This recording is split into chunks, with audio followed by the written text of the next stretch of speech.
بسم اللہ الرحمن الرحیم۔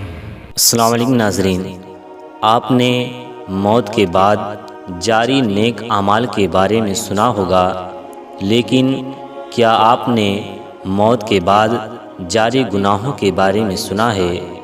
جاری گناہ ایسے ہیں جیسے گانے، فلمیں، تصویریں، گناہ اور برے کاموں کو شائع کرنا، پھیلانا اور سوشل میڈیا اور دیگر سائٹس پر لوگوں کو بگاڑنا۔ پھر آپ مر جاتے ہیں اور آپ مسلسل ان گناہوں کی فصل کاٹتے رہتے ہیں، اور جو آپ نے لوگوں کے دلوں اور دماغ کو بگاڑا، آپ کے مرنے کے بعد ان ویڈیو، فلموں، تصویروں اور گانوں کو کون مٹائے گا؟ یہ ایک بہت ہی بڑی آفت ہے جسے اکثر لوگ نہیں سمجھتے۔ آپ صرف اپنے گناہوں کی وجہ سے اپنے ٹھکانے کے بارے میں نہیں جانتے، تو آپ کا اپنے گناہوں اور دوسروں کے گناہوں کے بارے میں کیا خیال ہے؟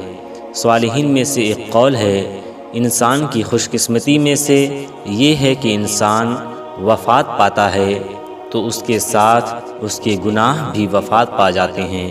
اللہ پاک سب کی حفاظت فرمائے، آمین۔ امید ہے ویڈیو پسند آئے تو ویڈیو کو لائک اور چینل کو سبسکرائب ضرور کریں۔ السلام علیکم۔ Like a Hellcat.